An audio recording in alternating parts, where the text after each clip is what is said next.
Yeah. Welcome back to the Grindstone podcast with Shane and Cody. You're watching part 3 of our conversation with attorney, author, cool dude, Jeremy Burnside. All right, I've got some questions. Just to give some a review. Yeah. Jeremy is in law school. He's doing really horribly. He's not. He has this pivotal moment that we talked about, part 1 and 2 both. So now he's like, okay, now I'm going to get this stuff together and I'm going to make this happen. So you get the grades back. The anniversary of the drive. I'm a John Elway fan, by the way. I don't know if that changes our relationship. But I'm a John Elway fan. So you get your grades. It's the same day of the drive, and you're just like, so it kind of brings it full circle. You're like, I'm not happy with this. Your boy's back at the house that you're staying with, your roommates, you're friends with them, and you like them. If you move out, you owe money. You got to pay money. You're way far away from home, and you'll be broke. And you decide to break up with your girlfriend, which is smoking hot. And you're a law student in the middle of nowhere with smoking hot. I mean, that probably doesn't happen very often. So, but you decide at that moment, all right, forget the good-looking girlfriend. Forget a social life.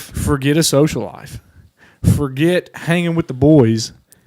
Well, your exact wording in part 2 was no human contact. No human contact at all. You see it so many times that people surround their. I'm not saying that you. Some people tell me that I come off kind of as a jerk whenever I say this, and I'm not saying you can't surround yourself with your buddies and stuff.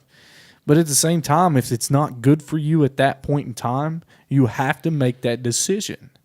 So I just want you to elaborate a little bit on that, because there's people out here right now that's listening, and they've got people that's in their lives that's not doing them no good, because they're at a point right now where they've got to make a decision. And they have their own habits. And they need to ditch themselves. Exactly. And they're gotta reinvent. And they're grinding it out every day, and they're not making any leeway. Right. And that's because some of their energy is going to their boys, going to partying, going to their girlfriend. And so, I mean, just that decision, get rid of your boys. It's not getting rid of them, and you're not being a jerk to them. And it's not you don't care about them. It's not that they're good to you. It's not, I don't know what the deal is with your girlfriend, but I'm assuming you're like, I ain't got time for this no more because I got to study. And that was probably taken away from it, especially if she was smoking hot. But so those two things right there, big things. And then you move out and you go in debt pretty much even more. What, going through Jeremy's $30,000 mind, a semester? And, oh my gosh! It was probably more 15 a semester, 30 a year. Yeah, but then something like that. But then you're still having to pay that lease back. So to people out there right now, that decision that you made, you stepped to the plate. You stepped to the plate and you said, "I'm going to make this happen," and you went and made it happen. But that decision, how'd you make it? How did you come to terms with yourself that you're going to leave your boys behind and your girl behind?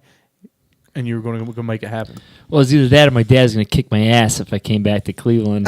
And I would have been a terrible laborer. And, I worked on a garbage truck and stuff like that when I was back home. You didn't want no part of that, did you? But, I wouldn't have been a good blue-collar worker, I mean, do I like to work? Yeah. With my hands? Yeah, sure. But I'm not very good at it. You don't want to break your back making somebody else $1 million.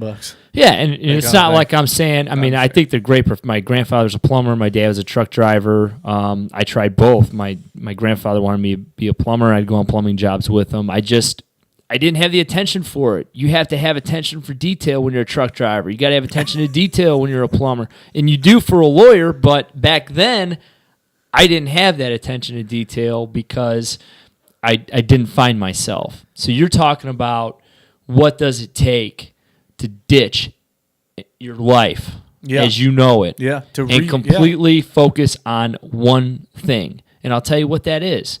It's called a vision quest. And at that time, I only knew of what a vision quest was from the 1985 Matthew Modine movie called Vision Quest. And what happened was, and I watched that movie before every wrestling match I ever wrestled. And basically his name was Loudon Swain, the wrestler. And he gave up everything in his life to drop down 2 weight classes to wrestle this guy named Shoot. This guy Shoot was undefeated, and his coach told him, he said, there's no way anybody could beat Shoot, especially you dropping down all these weight classes. So I'm thinking, well, in that movie, but then I started thinking about doing some research on Vision Quests. Vision Quests were very big with Native Americans, and Vision Quests were a way for young men, especially Native Americans, to find themselves. And so I told myself, I am going to do this. I'm going to drop everything in my life. No human communication at all. No emails, no phone calls. I will not talk to anybody in class. Why? Because I don't want the distraction. I don't want that tiny little conversation I have with, Sally or Joe Bob in the class to distract me even 2 minutes, because that 2 minutes could, in my mind, could have been the difference between pass and failure. So that's what it was. You were so low, you needed every minute step of the ladder. The day. Yeah. Some people would look at that and say, "Oh, Jeremy's up here in law school now. He's getting all serious and stuff. Now he don't want to hang out with us, and he don't love me no more." And blah blah blah blah. Well, the interesting thing though is they're all there too. Yeah, you're right. But everybody does it different. I got a buddy of mine that graduated from that same dude. He's a good friend of mine, and he has never had to study for a single test. Yeah, ever. His entire life, and never had to. Now he did run into some problems while he was up there. But he came out on top. Now he could have done 1,000 times better, but he just never ever tried anything. He's a great attorney, but everybody's different. Everybody goes through a different. They all learn different, man. I was one of those kids in school. I never had to take a test. I never read a book, and we would have to give a speech on books. Okay. At the first 7 weeks of the first 9 weeks, all through high school. Mr. Mays, Sean Mays, I know you watch this and you're going to laugh at this. I never once read those books. We had to do a speech, take a test, and list vocabulary and characters out of it. All right? I never read the book. I read the back of the book and the Cliff Notes. I always got a 90% out of all of it. Why? Because he would ask a question at the end of your speech, was the last thing that you had to do. And he would say, "Tell me the truth. Fuller, did you read this book?" "No, I didn't, Mr. Mays." "Okay, that's 10% of your grade." "Okay." And nice. that's what it was. And I regret that. I regret that. I really do, because I went back and read a lot of those books. Man, that's a good point. That everybody's different. Oh my gosh! But that you said that, and it just gets my brain thinking about the grindstone. The way we're all grinding it, it always makes me mad when I cut corners on something, only to realize later that was a stupid corner to cut. I never should have cut it. Right. Oh, that's so disappointing. Because then you're doubling your work later. How many times did you think in law school you're like, man, if I'd just buckled down and learned how to study before you got to that point? Oh, I thought about it at that particular point in the semester in January when I came back to Grundy. It's all I thought about. I had a lot of regret. To me, I made a very embarrassing admission to myself, and that was, you know what, man, you've got an attention issue. You got to get it addressed, and I went to the dean about it, and I got a little bit more time on my exams. At the time, I was very ashamed and embarrassed about it, but in hindsight, there are a lot of folks out there who have learning disabilities who, if you need that extra time or something, everybody's wired different. You can't stop that. Everybody's wired different. Yeah. What kind of you were talking about them admitting that to yourself, and that. So I think that's a big thing when you admit to yourself that you made a mistake and that you were wrong. It is that low feeling. That's as low as you can get when you disappoint yourself. How many people roll over at that time? You know what I mean? Yeah. How many people just roll over?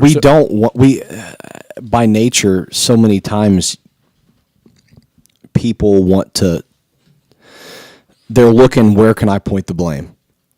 And it's so hard to sometimes it can be hard to acknowledge, man, I'm a part of the problem. Yeah. Not only do I have to ditch my friends, not only do I have to ditch the girlfriend, not only do I have to ditch all my, my own habits, my own self. And, you know, it's funny because you say that, because I think, you know, one good thing about this podcast is we have all kinds of different people, and, you know, everybody can find something of themselves to relate to. And I even relate to that, you know, because I struggle with attention as well. I always have. And I'll be talking to him and he'll be like, yeah, that sounds great. And I'm like, dude, I just said something that was awful. I'm like, what are you talking about? I just said something that was completely irrelevant to the situation. What'd you say? Exactly. What'd you say? We're all, I think anywhere in this I podcast. think we're all a little bit. Were we talking about soccer? We were talking about soccer. Want to ride bikes? No, but man, I've always struggled with attention, and in the same way, I don't say this too often, because, like you said, it's kind of like you're not embarrassed, but you kind of, it's a hard feeling to explain. But you know, you don't. You'd rather just pretend you're all right, cool and nothing wrong.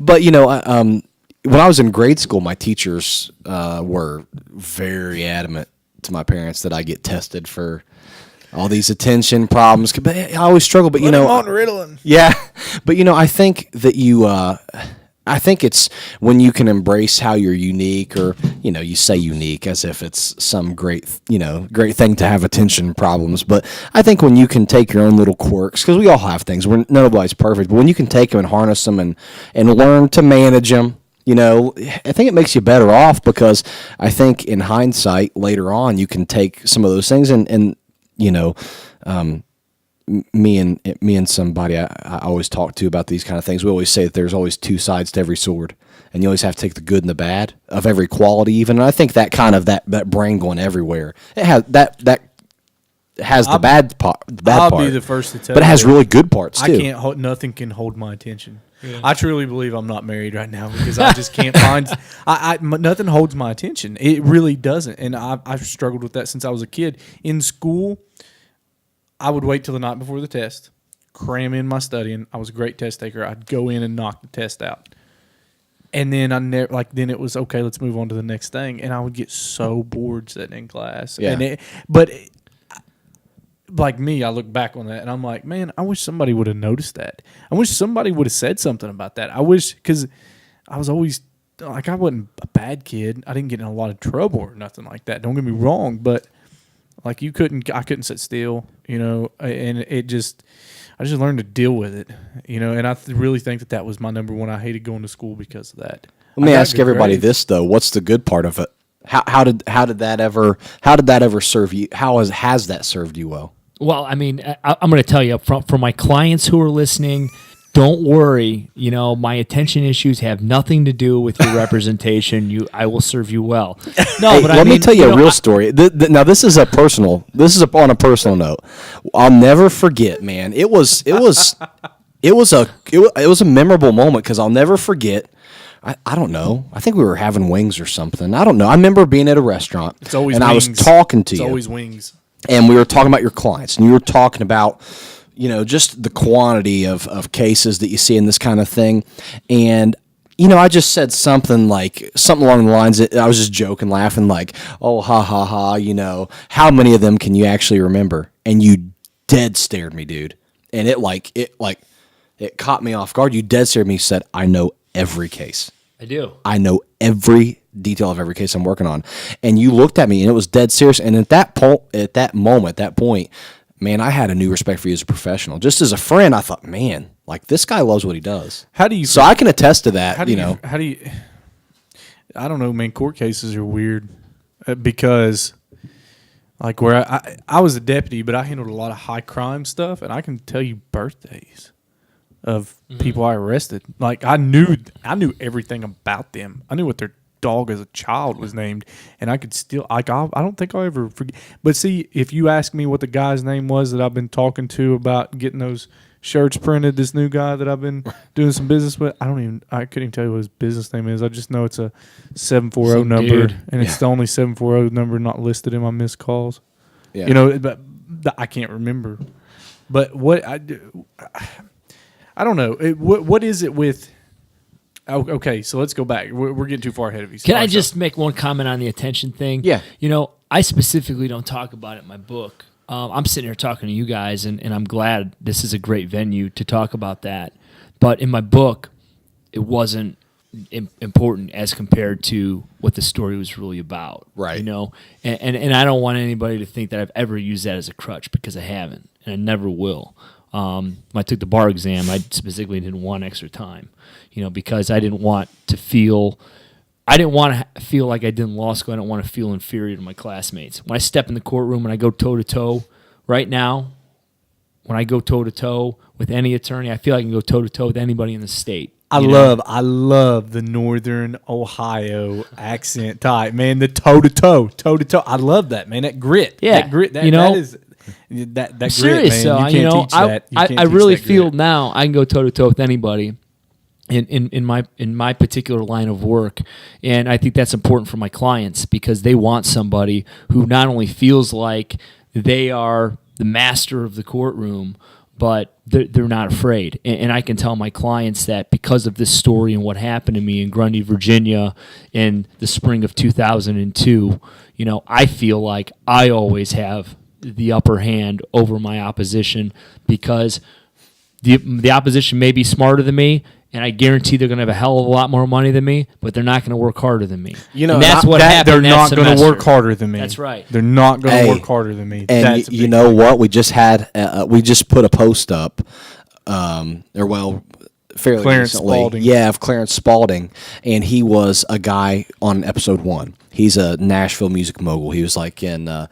Billboard, He's been all over like the place. top 100 like most powerful people in the business. He's huge. Well, he has. We quoted him. We put this little motivational thing up, and he said exactly what you just said, and he would agree with you. Let me read it to you. Yeah, it's something. It's not the smartest. It's not the. And this is a direct quote. He said, "It's not always the smartest or most talented person that makes it. I really think a lot of times it's the most tenacious who can hang in there."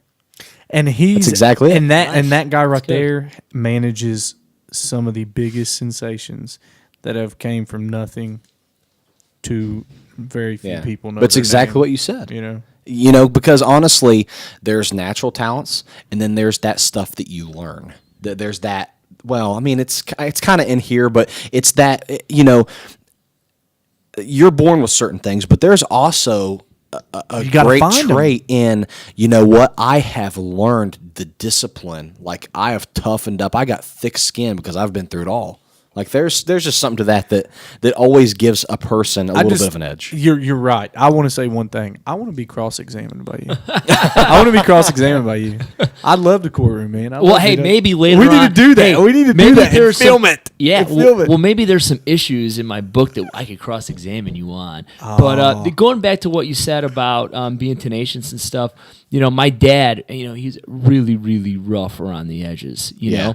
And growing up, there's this time in the book, and I talk about it in the book, and a lot of people will describe it as child abuse. And my dad would always retell it in his bar stories. And I always knew, I don't even have to hear him. I just see his emotions like, right. So, but I was 5 or 6 years old, and I'll never forget this.